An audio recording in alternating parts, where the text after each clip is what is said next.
Assalamualaikum warahmatullahi wabarakatuh. Alhamdulillahirabbil alamin wa bihi nasta'in ala umuri dunya waddin. Wassalatu wassalamu ala asyrafil anbiya'i wal mursalin wa ala alihi wa sahbihi ajmain. Amma ba'd. Puji syukur atas kehadirat Allah yang telah memberikan kita nikmat iman, nikmat ihsan dan sehat walafiat. Sholawat serta salam tak lupa kita junjungkan kepada baginda Nabi besar kita, Nabi Muhammad SAW yang telah membawa umatnya dari zaman kegelapan hingga zaman yang terang benderang seperti saat ini. Halo teman-teman semuanya, perkenalkan nama saya Siti Fadila. Saya dari Fakultas Agama Islam, jurusan Pendidikan Agama Islam, Universitas Singapura Bangsa Karawang. Di sini saya akan menjelaskan tentang salah satu macam hadis dhaif yang bernama hadis munqati. Namun sebelum saya membahas hadis munqati, saya akan menjelaskan sedikit pengertian hadis dhaif. Apa itu hadis dhaif?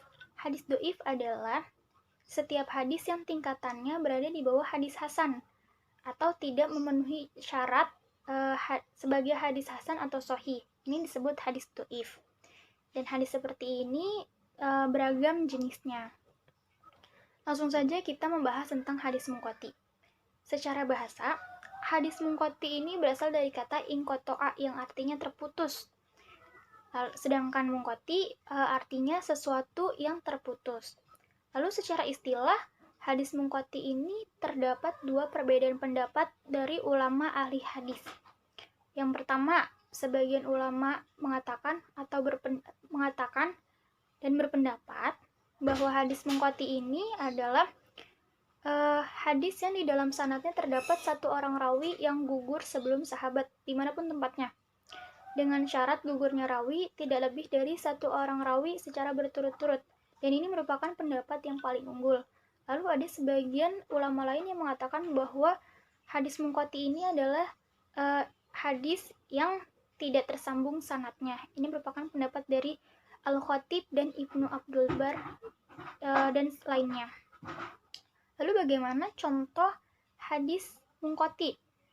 Nah, contohnya itu seperti yang diriwayatkan oleh Siti Fatimah Az-Zahra, putri dari Nabi SAW, yang hadisnya Iza darajal masjid bismillahi wassalamu ala rasulillah Allahumma firli zunubi waftahli abwaba rahmatik.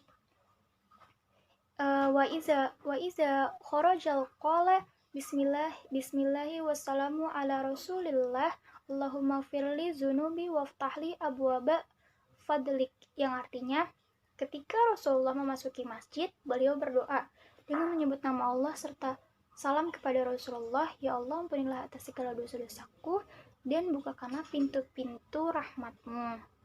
Lalu ketika beliau keluar dari masjid, beliau berdoa kembali.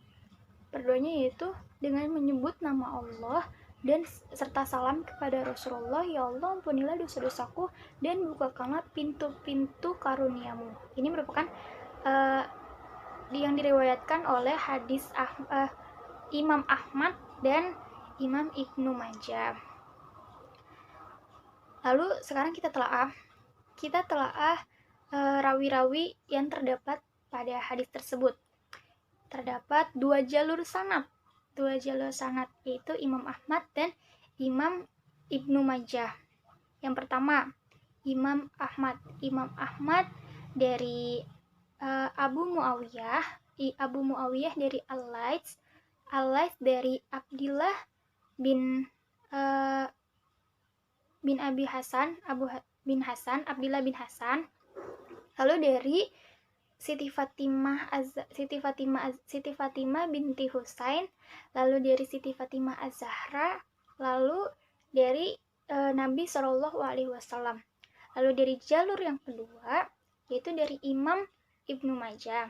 Imam Ibnu Majah dari Abu Bakar bin Abi Syaibah, lalu dari Ismail bin Ibrahim, lalu dari Abu Muawiyah, lalu dari Al-Laits, lalu dari Abdillah bin Hasan, lalu dari Siti Fatimah binti Husain, lalu dari Siti Fatimah Az-Zahra, dan yang terakhir dari Nabi Muhammad SAW. Bisa kita lihat dari kedua jalur sanad tersebut, bahwa Siti Fatimah Az-Zahra dan Siti Fatimah binti Husain ini Siti Fatimah binti Husain ini merupakan cucu dari Siti Fatimah Az-Zahra dan bisa kita lihat bahwa mereka tidak hidup dalam satu masa. Siti Fatimah Az-Zahra binti Rasulullah ini wafat pada hari Selasa tahun 11 Hijriah yang pada saat itu berumur 27 tahun. Sedangkan Siti Fatimah binti Husain ini lahir pada tahun 51 Hijriah dan wafat pada 117 Hijriah. Dan kita lihat bahwa Siti Fatimah Az-Zahra ini tidak hidup dalam satu masa dengan cucunya, yaitu Siti Fatimah binti Husain. Maka dapat kita lihat bahwa dalam hadis ini terdapat satu orang rawi yang gugur atau terputus. Maka ini bisa dikatakan bahwa hadis ini yaitu hadis munqati. Lalu bagaimana dengan kedudukan hadis munqati? Para ulama bersepakat bahwa hadis munqati ini tidak dapat dijadikan dasar dan pedoman karena terdapat satu rawi yang gugur dan terputus dari Nabi. Maka ia merupakan hadis doif. Namun, tapi jika ada sebuah hadis dari satu jalur sanad yang tergolong hadis munqati karena satu rawi yang gugur sebelum sahabat, sedangkan ada hadis yang sama dari jalur sanad yang lain yang merupakan hadis sahih dan sanadnya ini menyambung kepada Rasulullah, maka ia dapat dijadikan sebagai dasar dan pedoman karena dikuatkan oleh hadis sahih dan jalur sanad yang lain. Maka itulah pengertian dari hadis munqati. Dan mungkin itu saja yang dapat saya sampaikan. Semoga apa yang saya sampaikan ini bermanfaat bagi kita semua. Dan mohon maaf apabila ada kesalahan. Kurang lebihnya mohon maaf. Wassalamualaikum warahmatullahi wabarakatuh.